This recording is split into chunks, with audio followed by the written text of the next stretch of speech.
This is Dan Schneider, and on this Dan Schneider video interview, I will be talking with Victoria Price, the daughter of American actor Vincent Price. It's the second of my two shows on his life and career, and we will begin in a moment.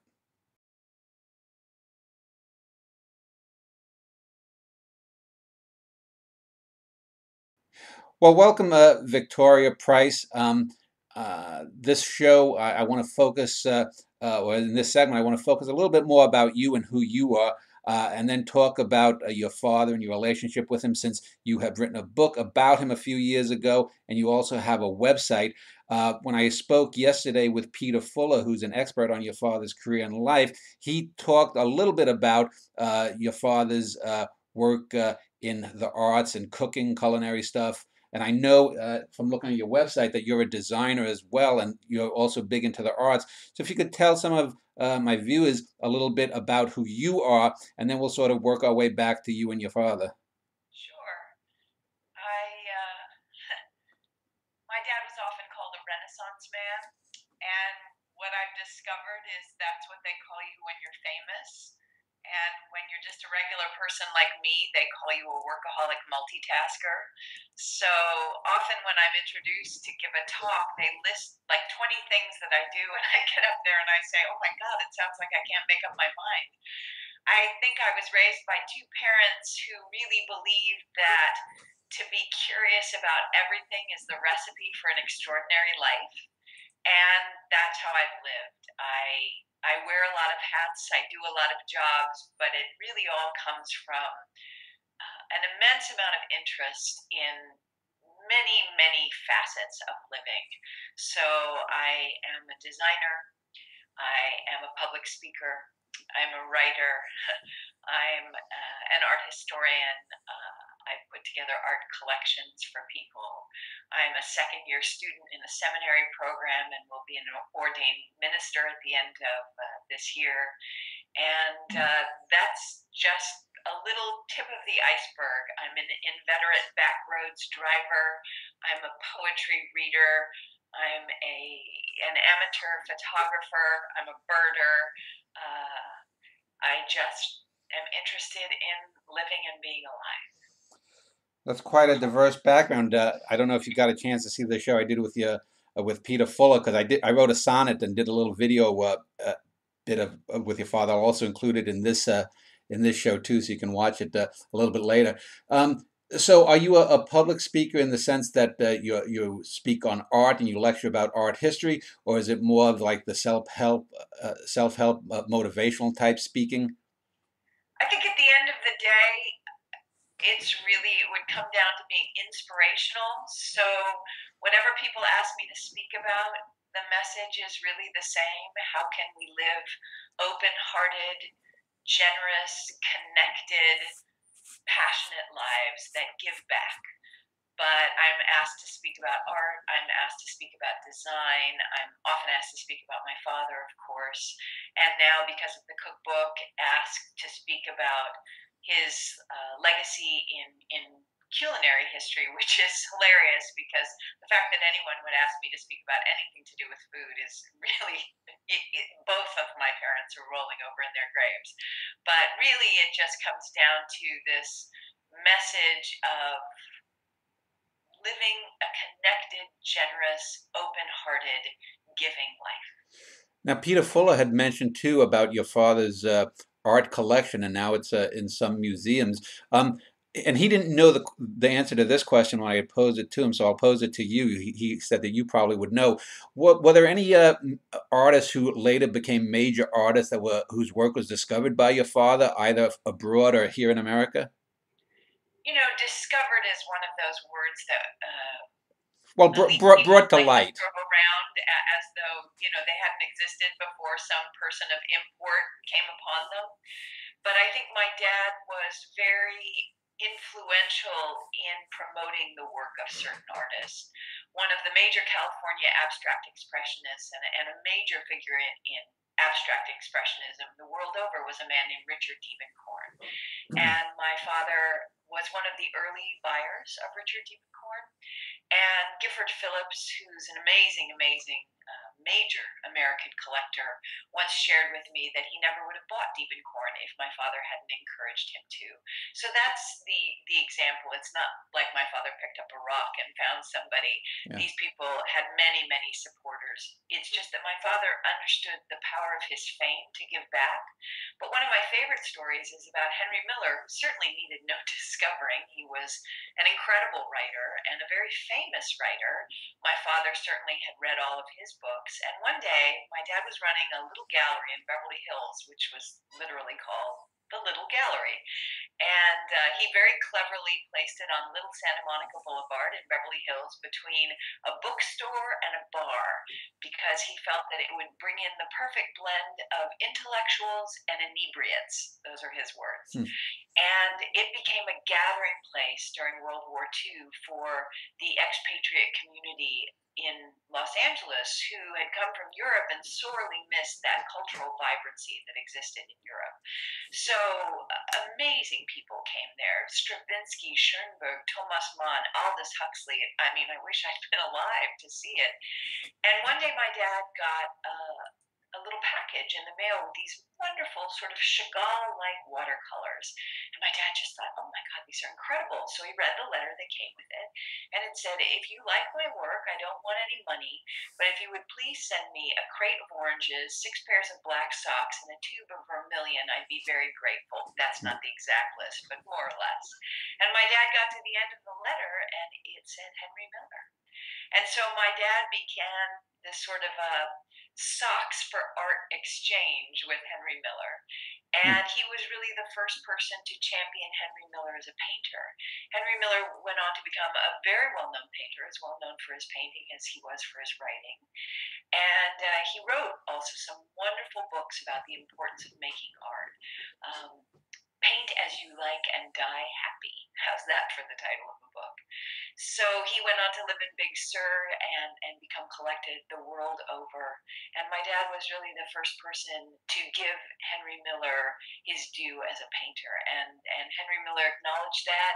And I think it was very important for my dad.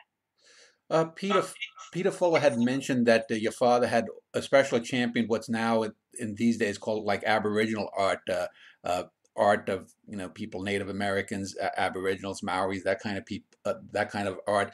And you had mentioned yourself being ordained in the ministry, which brings to mind the question that probably most people don't know: was your father religious or was he spiritual? What was he, and how has that affected you? What denomination of religion or faith are you in then?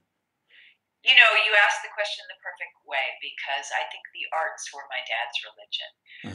I like to quip that he changed religions with every wife, which is true. He began some sort of, I don't know, Episcopalian, some sort of Protestant religion with deeply anti-Catholic parents. So deeply anti-Catholic that my dad gave a beautiful, beautiful gift to the St. Louis Art Museum. St. Louis is where he was born, in his parents' memory. And it was this incredible anti-Catholic treatise that Gauguin had carved the book covers for while he was in Tahiti. So it's this beautiful, beautiful wooden book that was by Gauguin. And because it was an anti-Catholic treatise and his parents were so vehemently anti-Catholic, my dad gave that book to the St. Louis Art Museum. The irony is that my dad ended up becoming a Catholic with his third wife, my stepmother, Coral Brown. Coral was a converted Catholic. She and Alec Guinness, the wonderful actor, both converted to Catholicism later in life. And she was a very, very devout, I guess you could say, Catholic in her own unique way, as devout as Coral could be about anything. And my dad converted to Catholicism as a gift to her. He, when they were about to get married, he started disappearing, and Coral had no idea why, and she couldn't figure out where he was going, and she started worrying that he was having an affair. She didn't know what was happening, and he was taking classes to convert to Catholicism for her. Was your father from? Well, I know Fuller had said he was sort of from the upper class, and was your father of the sort of raised with the idea of a noblesse oblige, that because it seems to me that he seemed to have lived his life as it was. That something that was ingrained in him as a child, or is that something that was natal to him that just came out despite his upbringing? I think from what I've read about my grandfather, and I never met my grandfather, he died in 1947 or 48, so well before I was born. But from what I understand, he was one of the most generous, loving, open hearted, wonderful people on the planet. I mean, truly an incredibly giving human being. And he was the head of the largest candy company in the United States and also the head of the National Candy Makers Association. And so I think to be raised by somebody who had that kind of generosity of spirit can't help but rub off on someone. So I think A, it was innate to my father. B, he was led by great example. And then when he came into acting, the first person with whom he worked was Helen Hayes. And Helen Hayes said something really incredible to him. She said, "Never forget that as an actor, you are a public servant." And so what my father took that to mean was quite literally, if you're an actor without an audience, I mean, what are you? You're some kind of nut talking to yourself. You're a speaker at Hyde Park Corner with no listeners. My father understood that to be an actor, you must have a connection to your audience. And so that was where it started. But where it continued was very much his own doing. I've come to believe that my dad was given celebrity because he had such an immense life spirit that it was probably the only platform big enough to hold him. But also, I think the universe recognized that my dad was the kind of person who would understand what you can do with celebrity. That celebrity is a commodity, it's a currency in our society.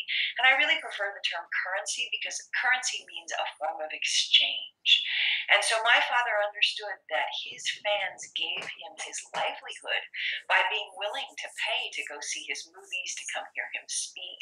They gave him the capacity to have this extraordinary life for which he was grateful every single day. And so what he could do with that currency of celebrity was to give back to his fans the encouragement, the endorsement that his celebrity allowed him to give. So he would lecture 60 cities in 65 days every single year for 30 years on the visual arts. He would go to tiny little towns.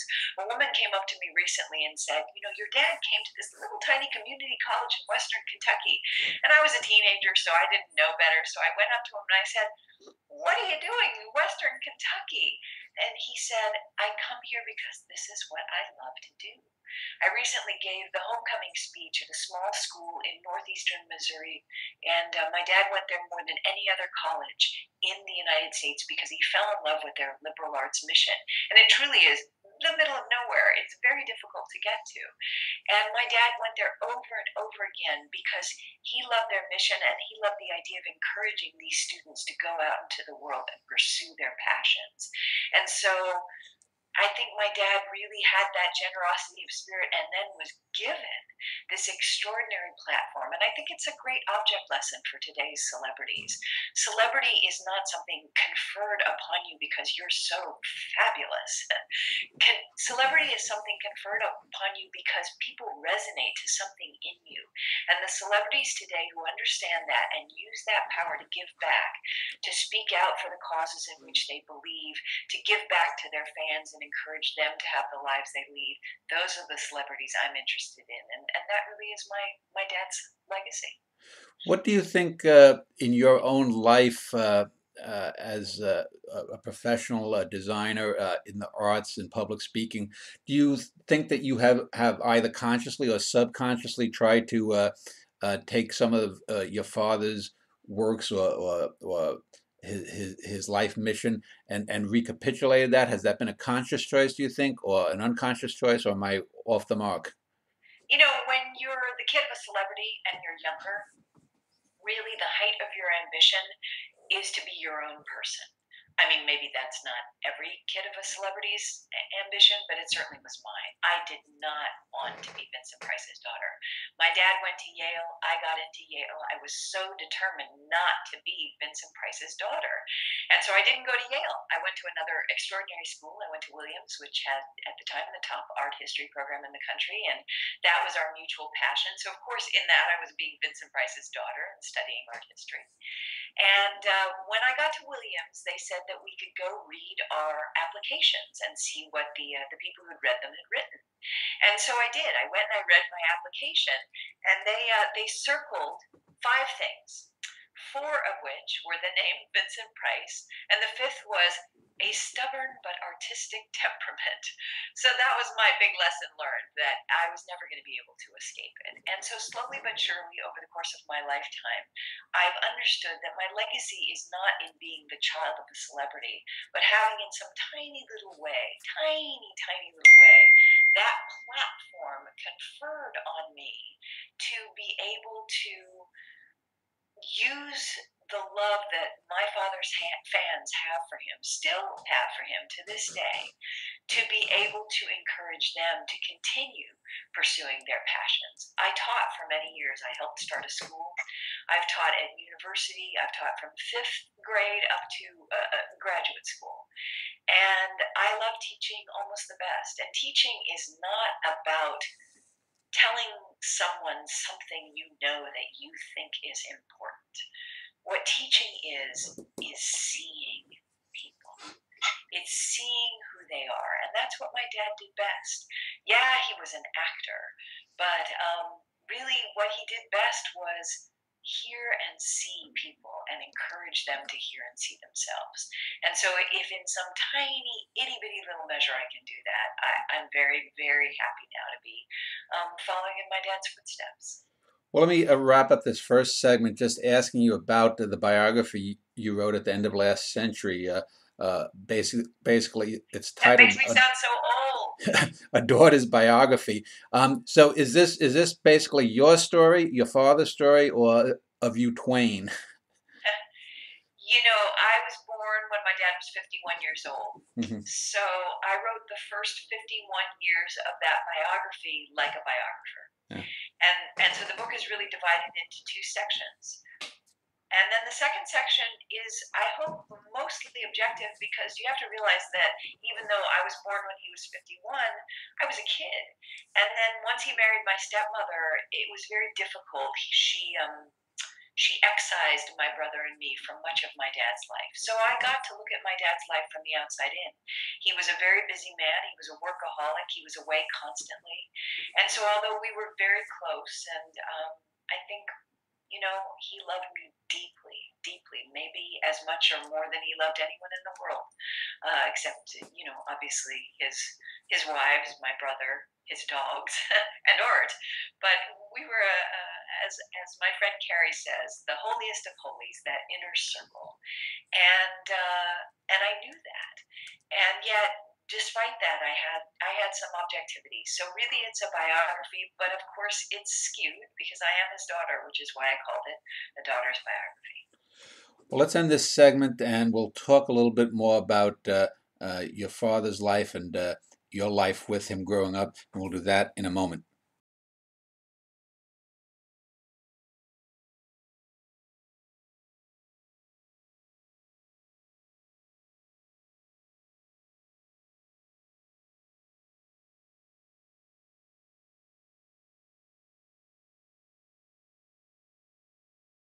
Vincent Price in the Drapery folds.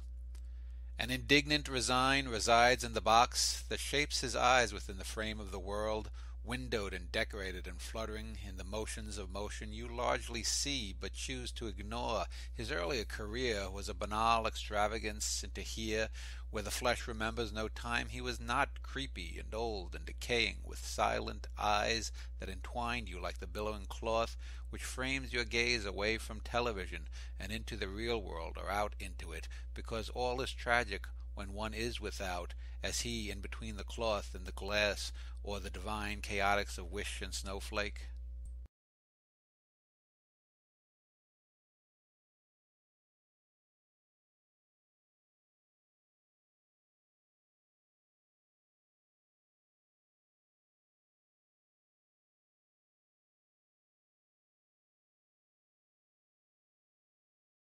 Back with Victoria Price talking about her life and her life with her father, the American actor Vincent Price. You mentioned towards the end of the first segment that there was over a half a century difference between your father's age and your age. And I know my dad was born in 1960 and I was born in 65, so there was almost half a century. And there was always back in the 60s and 70s, there was always called a generation gap. And so I know my father and I had almost like a double generation gap, just as you would have. Um, was that ever an issue between the two of you growing up? You mentioned your father was away doing all of his films and other stuff, so that would put enough of a strain. But was it doubly tough because of the age difference? No, my dad was a big kid at heart. He was the most childlike, youthful, fun person I've ever met in my entire life. So, no, in many ways, he seemed younger than me in the best of ways. He was the one who would say, "Let's go ride a roller coaster together." He did a special when he was in his 70s, which was about all the best roller coasters in America, and he did it because he wanted to have the chance to ride all the best roller coasters. So no, not at all. My dad. There was no generation gap. Yes, he was older, chronologically, but in spirit, he was one of the most youthful people I've ever met in my life. He would have said that himself. He said, "I thought of myself as a big kid." So let's talk a little bit about your father and the glow of fame, because I know when I interviewed Peter Fuller, he'd mentioned some of your father's famous friends. Did you often get to sort of mingle with famous actors or directors and whatnot? Did you often get like memorabilia from your father's film that you go around when you do your talks? What were you sort of starstruck by your father's lifestyle? I had the strictest parents in my school. Really, my mother was the strict one. And my best friends growing up were Nat King Cole's youngest daughters. They're Mm. twins, Casey and Timbaland. We're still really dear friends. And their mother was the second strictest mother. And so the three of us became lifelong friends because we bonded in childhood about how strict our mothers were. And now we look back and we think, thank God, because they really wanted us to be sure that we did not fall into all the traps of celebrity. So my parents never let me miss a day of school. My parents never let me fall into that trap of thinking that I was special or different or more important. And they never let me watch TV. I watched very little TV. So I was allowed to watch TV after 7 o'clock if all my homework was done. And at 7 o'clock in Los Angeles, growing up in the 1960s, you could watch the news or you could watch I Love Lucy on Channel 11.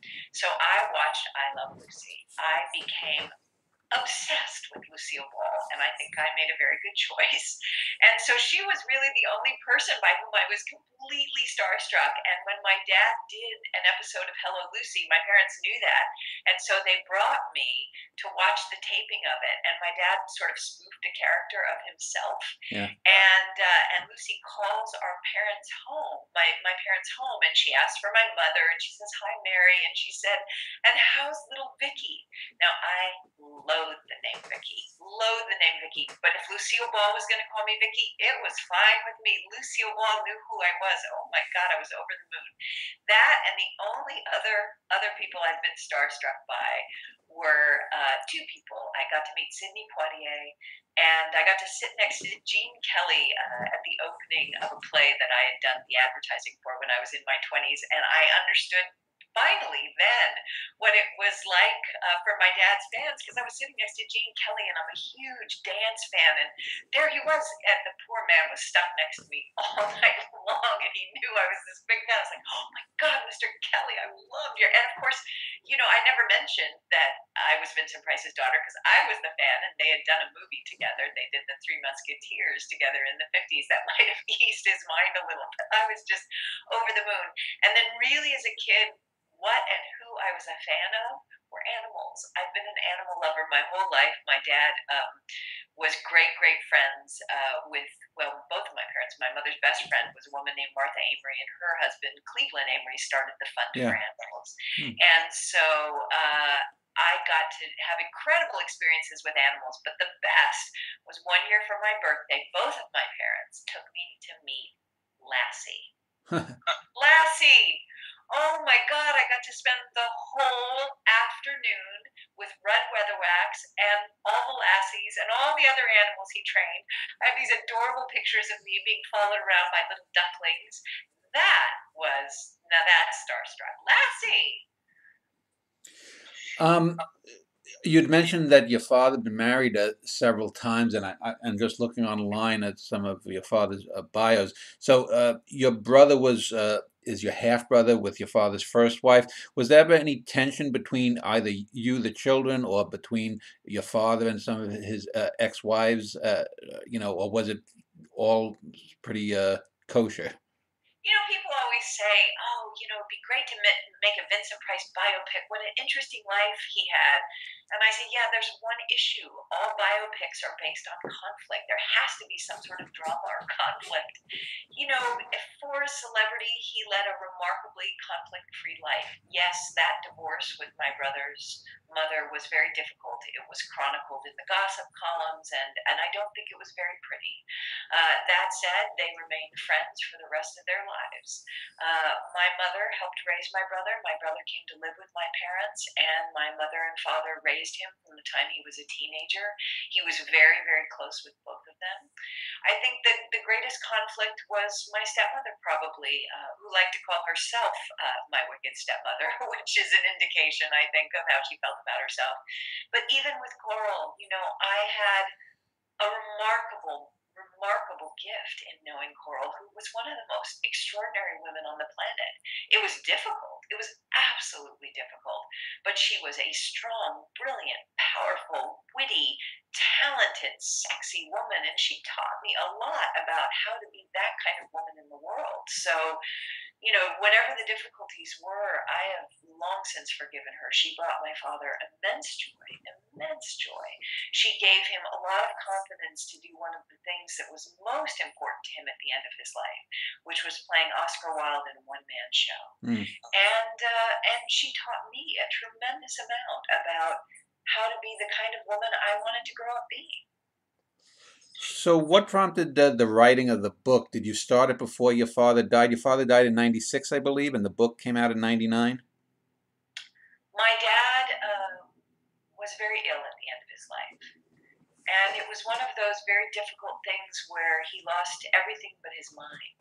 He still had this razor sharp mind. Even at the end of his life, he and I could sit on his bed together and he would kick my butt at Jeopardy. And I think I'm a fairly intelligent person. He would just wipe the floor with me. And I knew I wanted to do something that kept him engaged.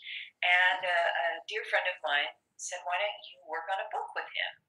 And I thought, oh, he's not going to want to do that. She said, why don't you make it a book about art? It's your mutual passion. And so I asked him, and I barely had gotten the question mark out at the end of the sentence before he said yes, which shocked the hell out of me.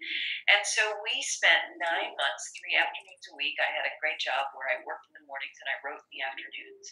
And so 3 afternoons a week, I went up and sat on his bed with him, and we talked about art. And that was the book I wanted to write. And I'm very, very, very grateful to say that I have a contract to actually write that book next year. It'll be out next year, which I'm going to call Conversations with Vincent, in a little nod to Tim Burton, who has hopefully one day it will be released, documentary that he called Conversations with Vincent. I'm hoping it might be that little nudge to Tim, hopefully, to put that out, because I know the fans want to see it. But so everybody wanted biography, and I didn't really think kids should write their parents' biographies. I really still don't think that. But why I did it was because I knew that if I didn't do it, the focus would always remain on his films. And frankly, there are a million people like Peter who are way, way, way more knowledgeable and enthusiastic about his films than I am. But what I wanted to capture was his incredible, incredible legacy to the arts in this country. People often say, does it bother you that your dad never got an Oscar? Did it bother him?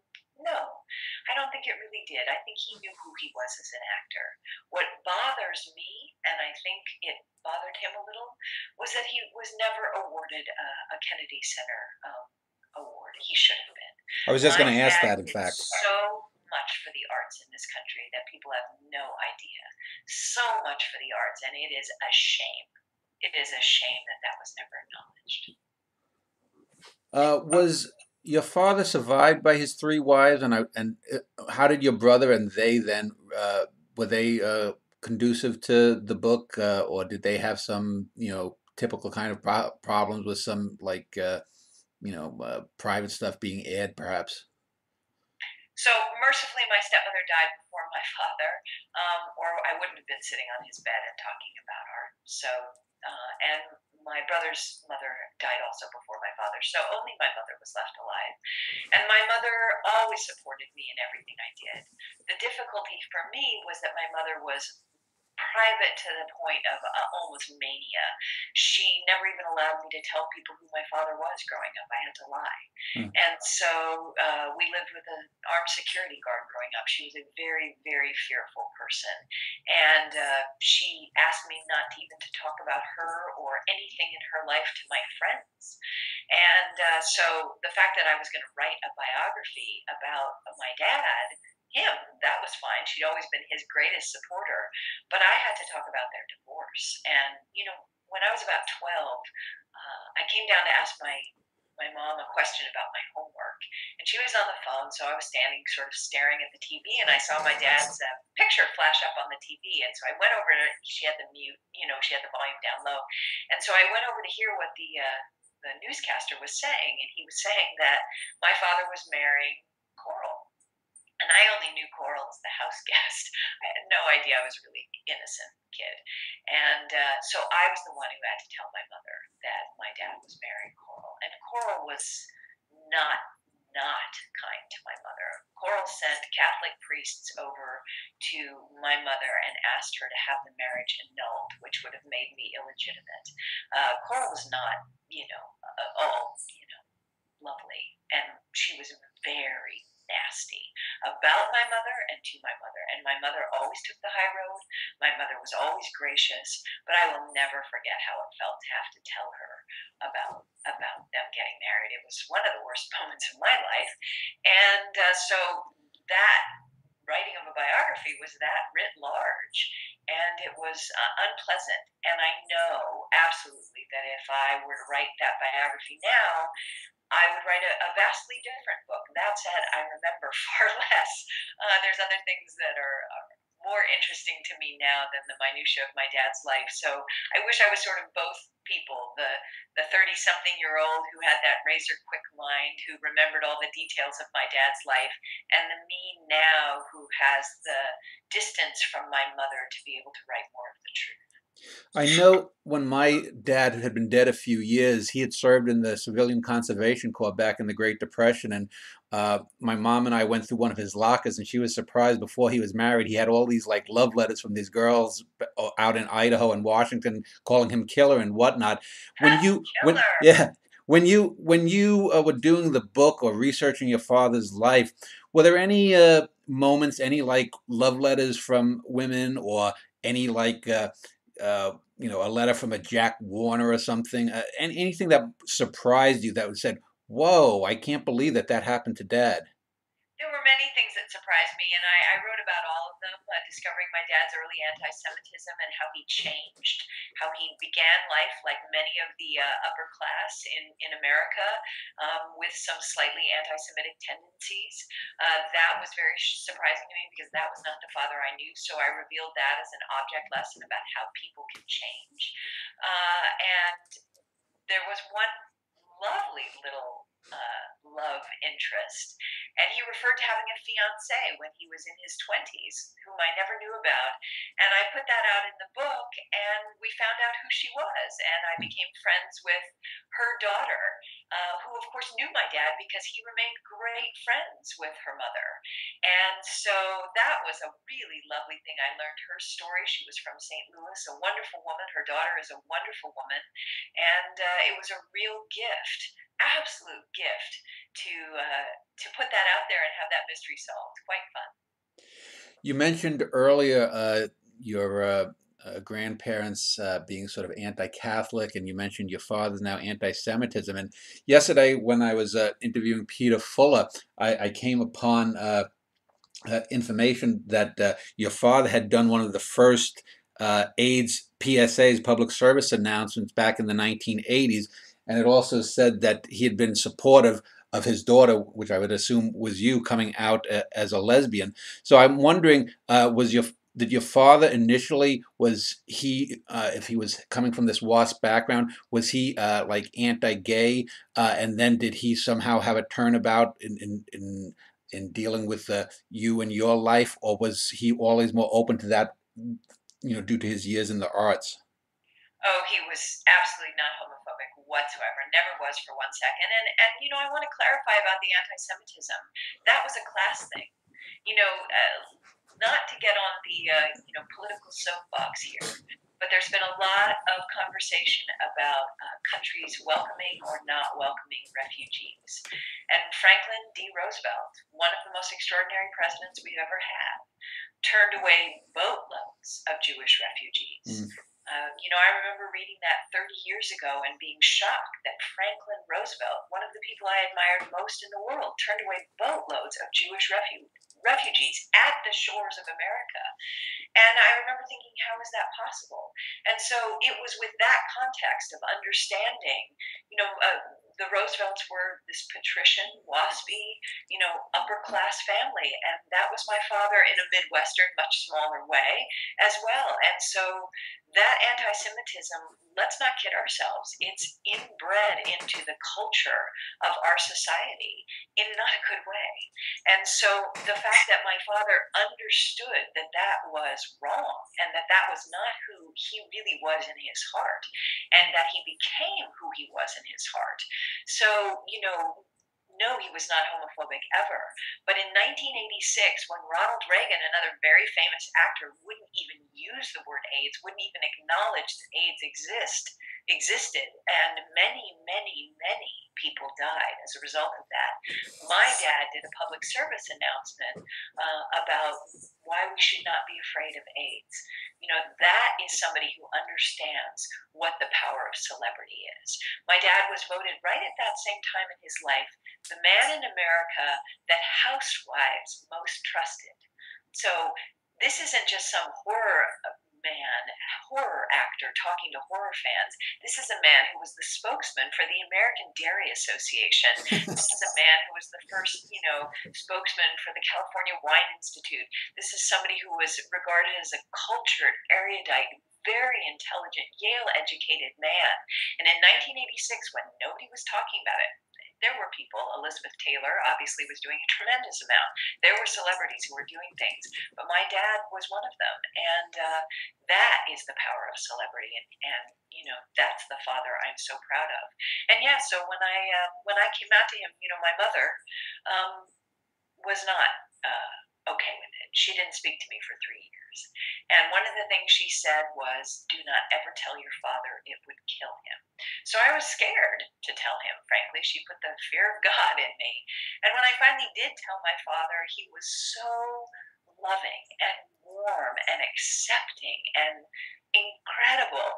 And then my stepmother, I said that my stepmother was a mixed bag. My stepmother was herself bisexual and very flamboyant sexually. And so when she found out, she literally emerged from her bedroom with a coming out gift for me, which was a box of 40 silk bow ties.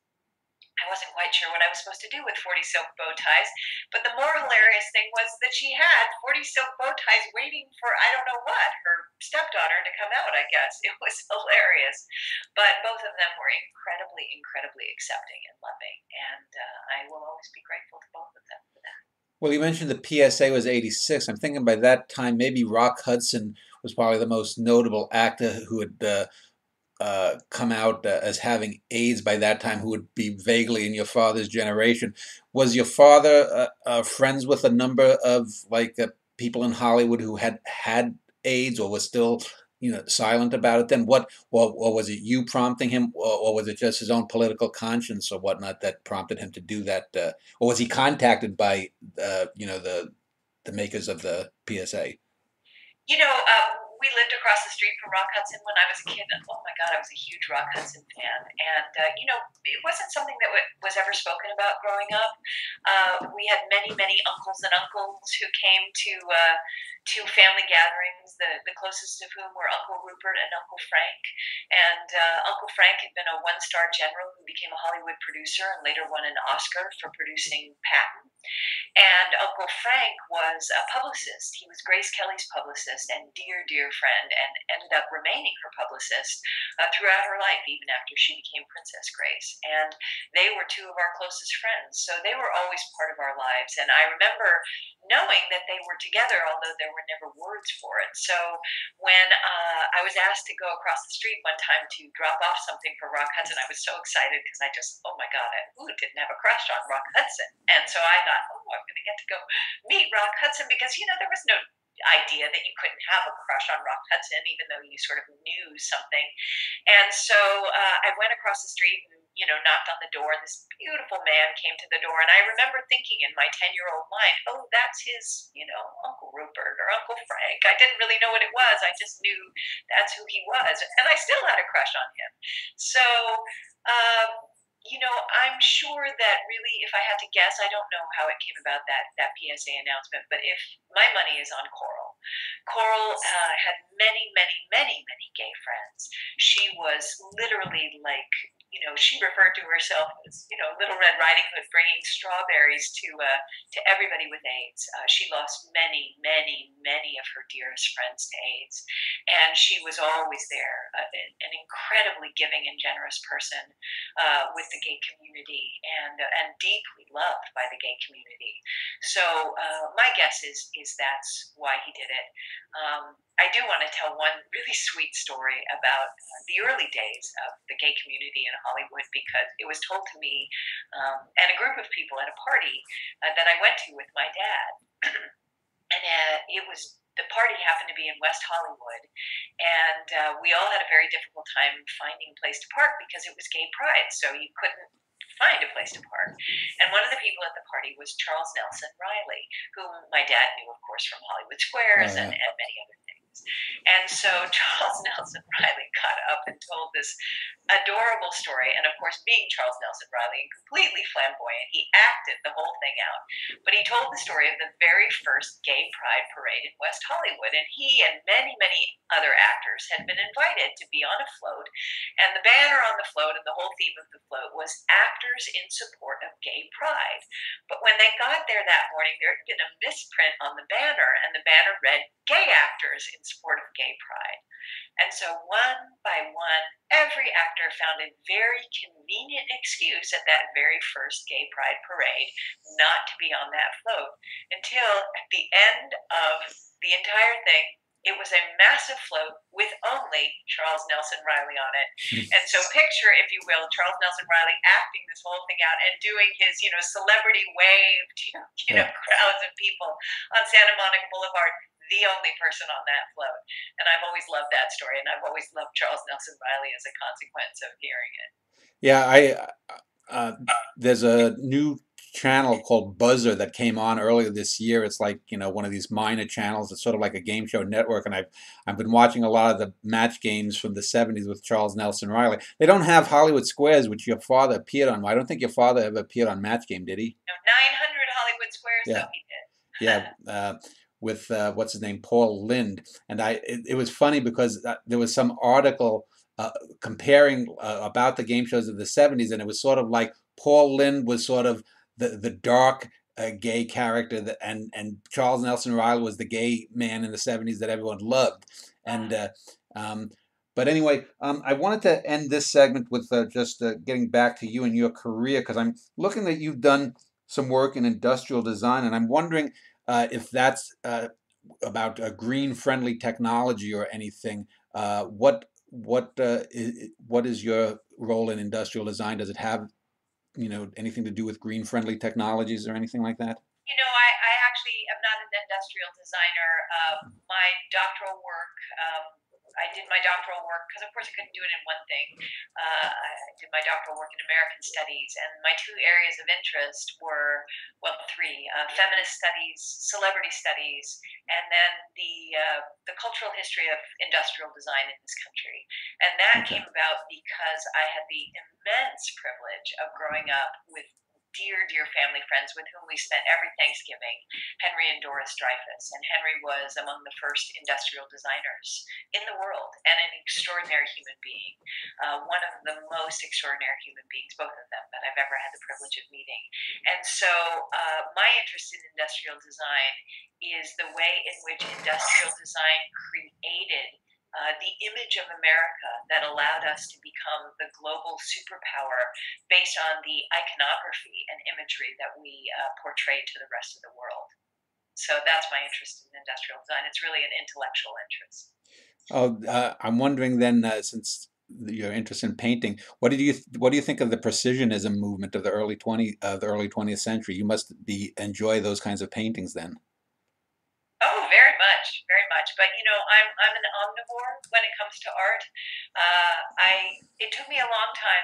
My area of expertise was the place where German expressionism and really the art of the European art of the 1890s to, let's say, 1910 Mm, collided with what was then called primitive art. So yeah. the art of Africa and uh, the South Pacific and Aboriginal art, and that was really my great area of interest. And I was really drawn to all those dark and brooding German artists who had these great intellectual ideas, but secretly I was a beauty addict, and so I would go to museums and stand in front of beautiful pieces of art, just beautiful paintings, and sort of feel ashamed that.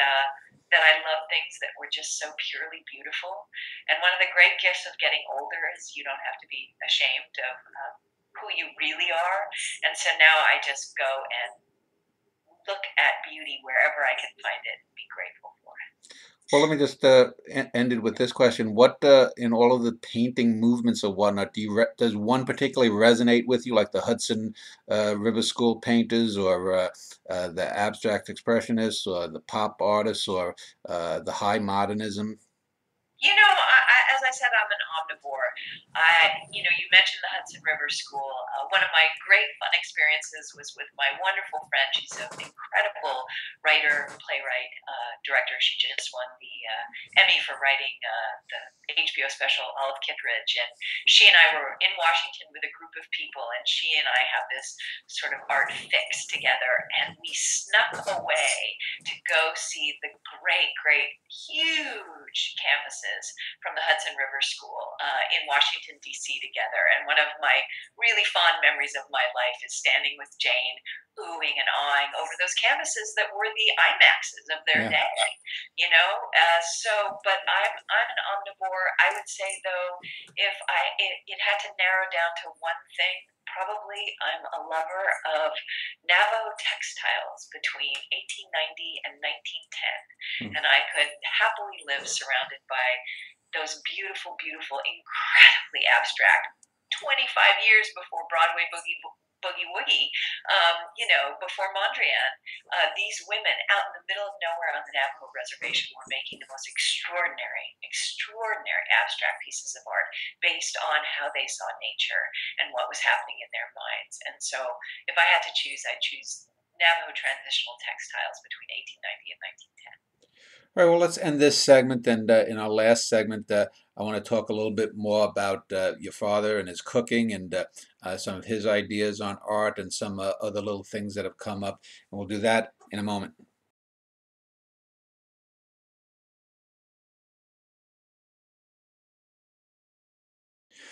All right, in this final segment with Victoria Price, I just want to toss out some things here over the next 15 or 20 minutes or so. And just, I wanted to begin.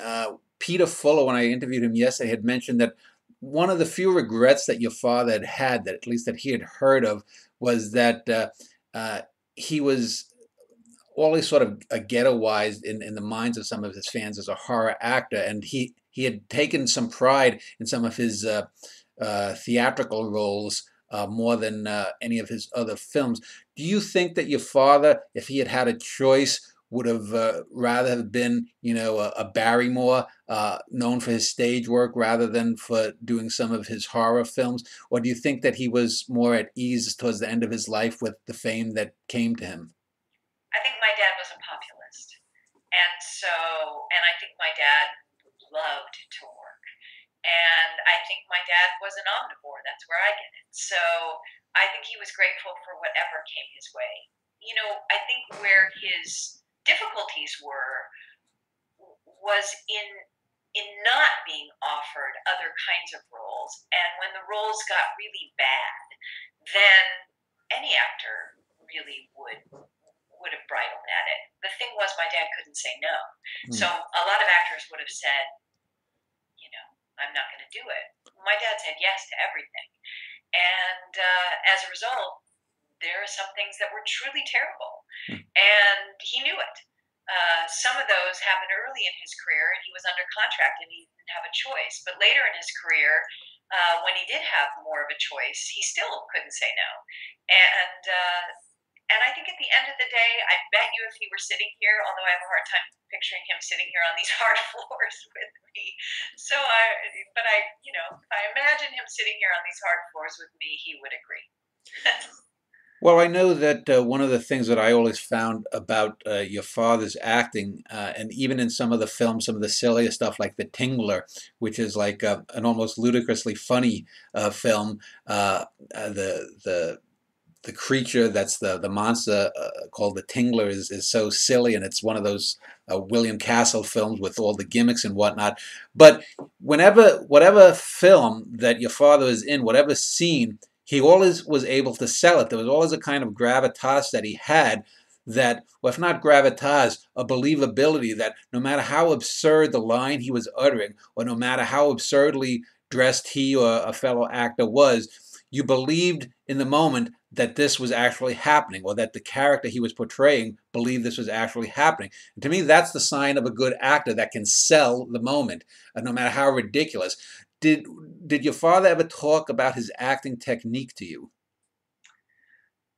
John Gielgud, whom my father saw in Hamlet in 1934, 5, 8 different times, gave him a copy of An Actor Prepares, which my dad then gave to me when I was studying acting.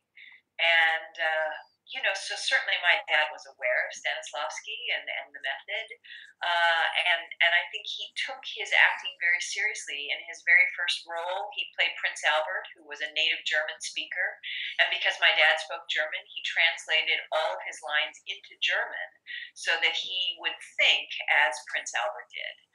But at the end of the day, I think that my dad's acting technique, was he the best actor in the world? Probably not.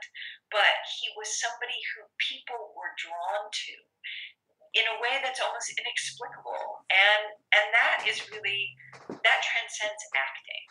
It's something that comes from the inside out. People are born with it or they're not. I think about somebody like Robert Downey Jr. We all have seen him do some incredible roles. He's a really good actor.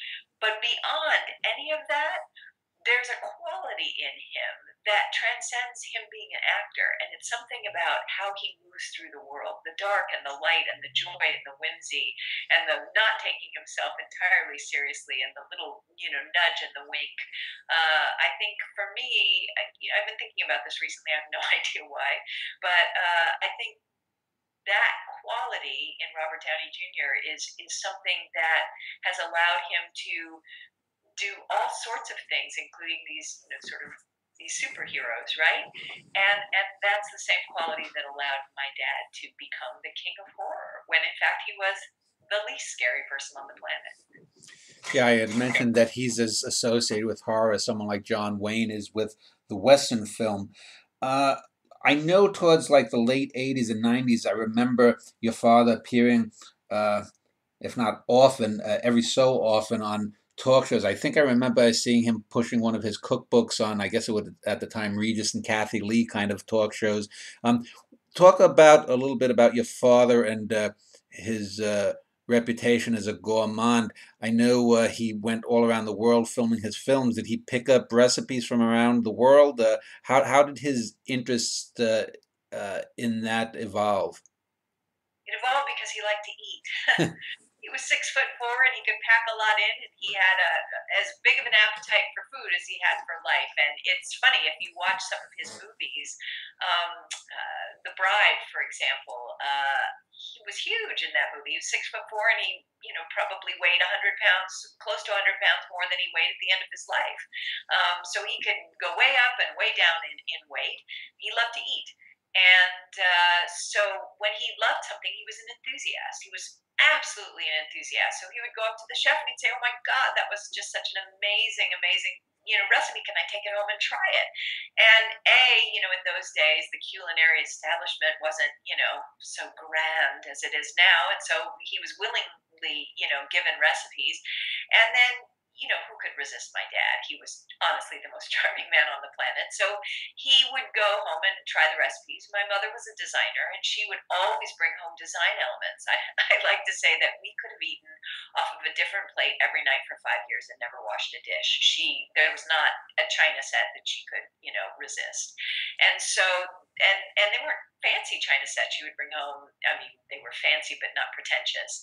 She would bring home umari from Japan, or Italian porcelain ware, just incredible stuff.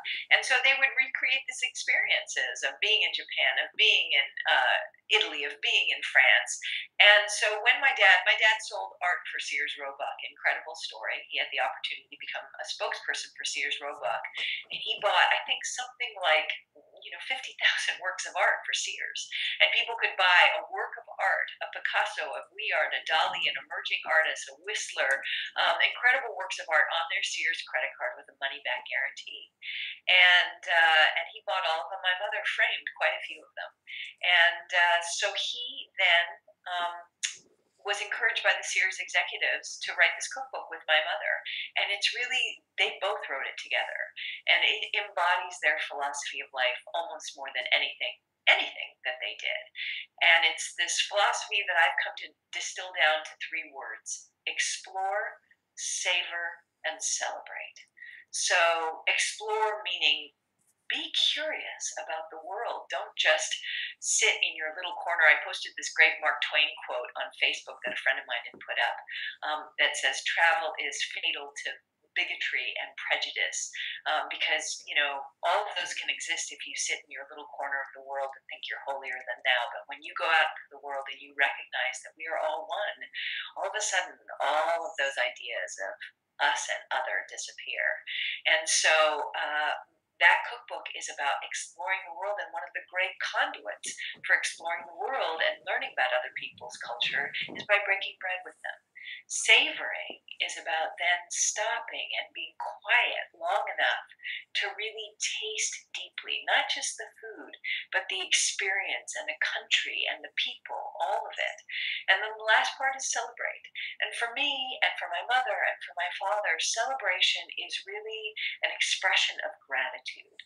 And all 3 of them, well, 3 of them, my stepmother as well, yeah, and me. So 4 of us, all 4 of us, my brother, I think all 5 of us.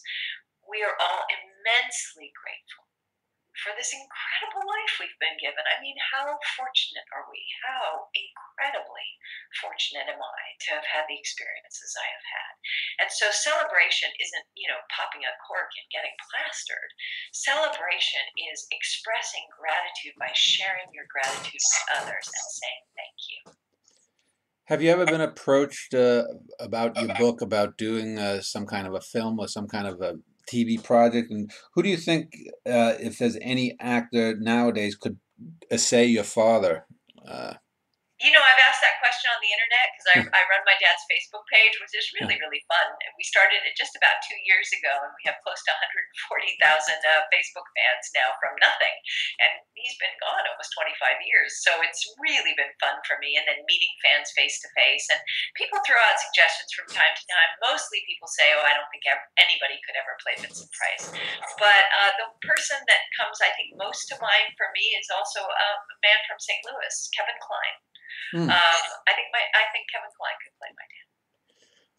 Uh, how about your father's overall temperament and stuff? What do you think that it is most about you that is like your father? And what would you say is the greatest divergence that you have, either personally, temperamentally, career-wise, or politically, whatever, from your father uh, that you can look back now in retrospect? So politically, check. We are both far left of center. He would, at the end of his life, he would write angry letters to the Republicans and scream at the television set when some of the conservatives came on. So politically, we're very similar. I think in our approach to life, coming from enthusiasm, we're very similar. Also workaholics, deeply conflict avoidant. My father was not a big walker, and he would walk around the world to avoid a conflict. I'm deeply conflict avoidant as well.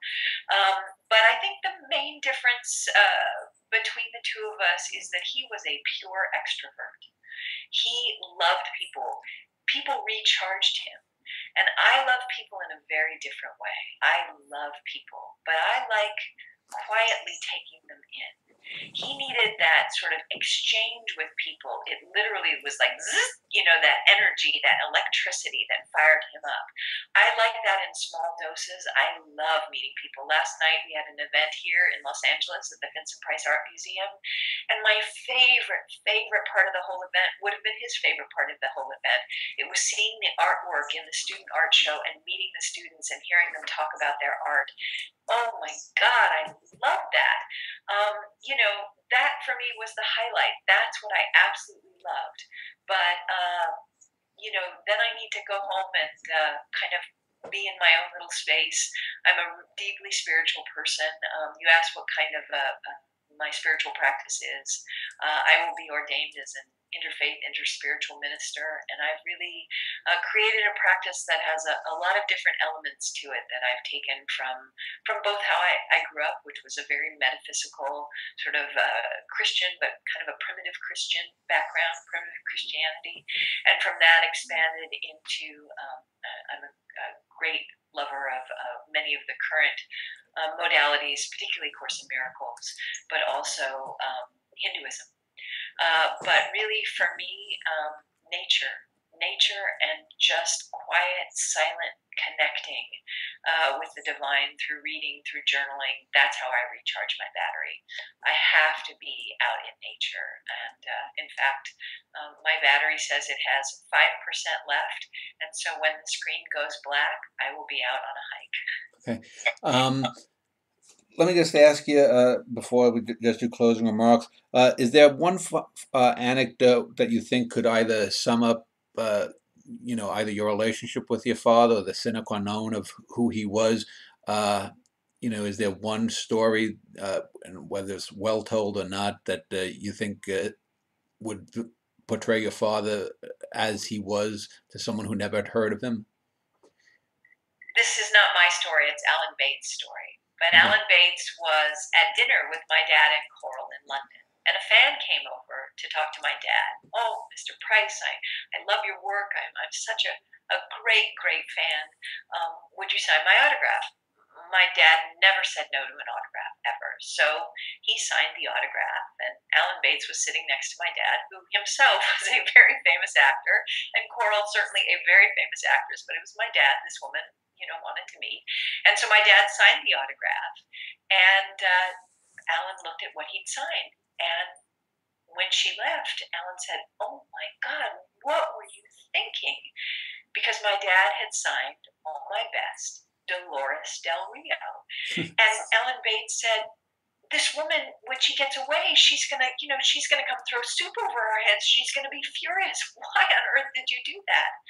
And my dad turned to Alan Bates and he said, "Before she died, Dolores Del Rio said to me, 'Don't ever let them forget me.' So now I always sign Dolores Del Rio." That's a good story. Well, I don't know if you want to let that stand as your closing remark. If not, that if you just want to take a minute or two to sum up your thoughts. I would love to. I've been really thinking a lot lately about the idea of legacy. What is legacy? Is it something we're given? Is it a monetary exchange? Is it a name? I've had the Vincent Price legacy follow me my whole life, and it's been a mixed bag. My parents did not believe in inheritance. They believe that you go out and you make your own way into the world. But I will always be Vincent Price's daughter. And, I didn't always want to be Vincent Price's daughter. I wanted to be me, some egotistical idea of whatever me was going to be. And what I've come to realize that the greatest gift that my dad gave me comes down to one word, and it is his pure legacy to me, and it is the legacy of yes. As we get older, we have the opportunity in our lives to choose whether we're going to expand into our lives, whether we're going to choose love, whether we're going to say yes, or whether we're going to contract into our fears and become increasingly prone to saying no and no and no and no and no and shrinking away from our lives. My dad lived his yes for his entire life, and the more I step into his shoes and the more I live my yes, oh my gosh, my life has just blossomed. And so I go around the country, around the world, really encouraging people to choose love and to say yes and to follow their hearts and to do what inspires them and to give back. And that is my dad's legacy. And how incredibly fortunate am I to have been taught that? And how incredibly fortunate am I that people want to come hear me talk about this man they love so much and I love so much, and we all get to share that legacy of yes. Well, thank you, Victoria. Anyone who enjoyed this conversation with Victoria Price, you can look below this video and there'll be a link to her website, victoriaprice.com. I'll also link back to the interview I did yesterday and also link that interview to this one so people can watch that in either order. And if you've enjoyed this discussion a little over the weekend about the films of Vincent Price, next weekend I'll also be doing another show on film, the year 1968 in film and its pivotal place in world cinema history. So anyway, again, thank you very much, Victoria. Thank you so much for having me on, and I really appreciate you keeping my dad's legacy alive in this way. Thank you.